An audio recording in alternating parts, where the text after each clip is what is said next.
भगवान श्री कृष्ण लीला का संवरण कर चले गए, लेकिन उनका नाम अभी भी विद्यमान है। क्यों? क्योंकि ठाकुर जी का नाम परम सत्य है। बृहद नारदीय पुराण में कहते हैं, हरेर नाम ही केवलम कलौ नास्तीव गतिरन्यथा। केवल और केवल हरि नाम उद्धार करने वाला है। अरे नाम की तो इतनी महिमा गाई, हेम को सुमेर दान रत्न अनेक दान, गज दान भूमि दान अन्न दान करहि, मोतन के तुला दान मकर प्रयाग नहान, ग्रहण में काशी दान चित्त शुद्ध दरहि, सेज दान कन्या दान कुरुक्षेत्र में गौ दान, इतने में पापनी को नेक होना हर, पर कृष्ण केसरी को नाम एक बार लीने ध्रुव, पापिति हूँ लोकन के छिन्न माही तरह। ये सब कर लो जीवन में, स्वर्ण दान कर लो, गौ दान कर लो, सेज दान कर लो, वस्त्र दान कर लो, कुरुक्षेत्र में जाकर किसी प्रकार का भी दान कर लो, सूर्य ग्रहण के समय दान कर लो। इन सब का फल कुल मिलाकर एक कृष्ण के नाम में विद्यमान है। कृष्ण केसरी को नाम एक बार लीने ध्रुव, पापिति हूँ लोकन के छिन्न माही तरह। ये भगवान के नाम का प्रभाव है। नामैव परमा मुक्तिर नामैव परमा स्थिति, नामैव परमा शांतिर नामैव परमा स्थिति। ये वेदों में वर्णित है कि नाम ही सर्वोत्तम है। भाव बताते हैं कि श्री नामदेव जी महाराज एक बार उनके गांव में एक सेठ जी आए। अब सेठ जी का उस दिन का नियम था कि वो जितने भी लोग उस गांव में होंगे उन सबको कुछ ना कुछ दान दक्षिणा देंगे, सबको। अब सेठ जी ने सबको तो दान दक्षिणा दे दी। गांव वालों से पूछा, अरे भाई कोई रह तो नहीं गया?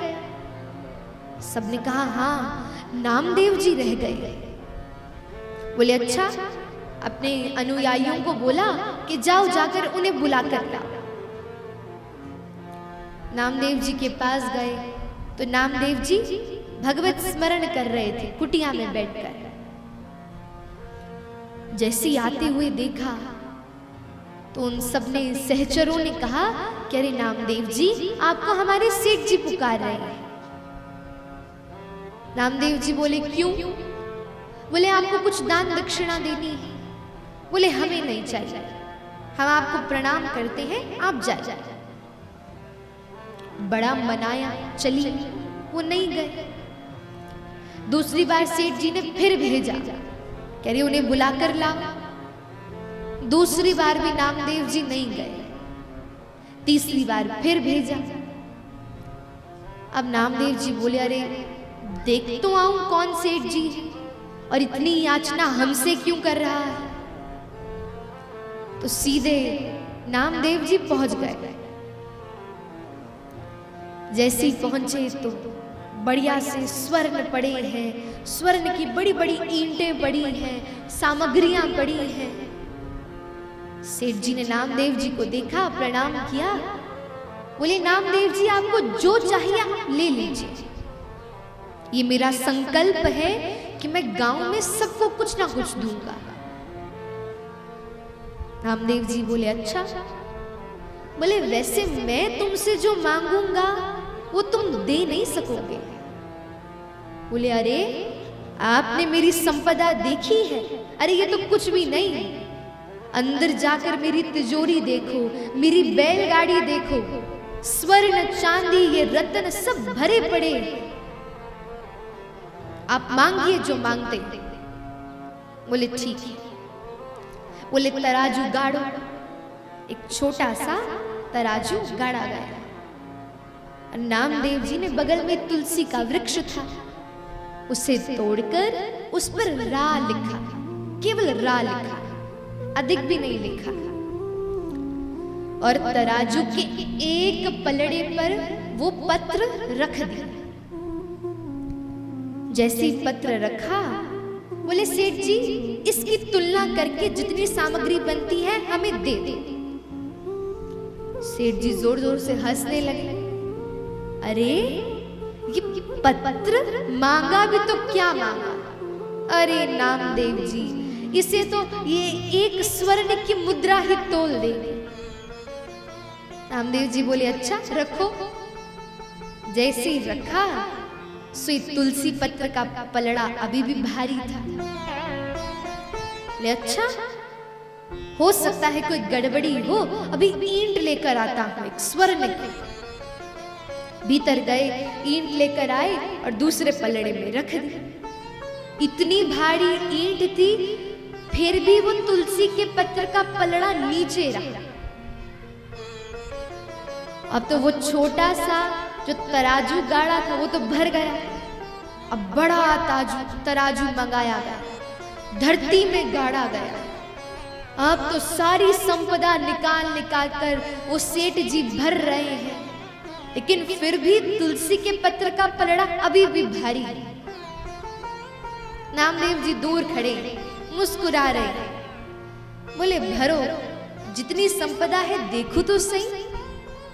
अब तो आस पड़ोस में जिसको दिया था उससे भी सामग्रियां ले आए। अरे लाओ लाओ इसकी तुलना करनी है पहले। सब भर भर कर रख दिया, लेकिन उस तुलसी पत्र की तुलना किसी से नहीं हुई। सेठ जी बोले नामदेव जी मुझे क्षमा कर दो, मैं इसकी तुलना नहीं कर पाया। अरे ऐसा क्या इसमें श्रेष्ठ है कि जिसके कारण ये साधारण सा तुलसी पत्र भी तुला नहीं जा रहा। नामदेव जी बोले अरे तुम्हारे पास तो ये लौकिक संपदा होगी संसार की, लेकिन मेरे पास जो संपदा है उसकी तुलना में कुछ नहीं आता। और वो क्या है? न नाम सदृशम ज्ञानम, न नाम सदृशम व्रतम, न नाम सदृशम ध्यानम, न नाम सदृशम फलम। नाम की तुलना में ना तो कोई ज्ञान है, नाम की तुलना में ना तो कोई धन है, वही राम नाम रूपी संपदा मेरे पास है।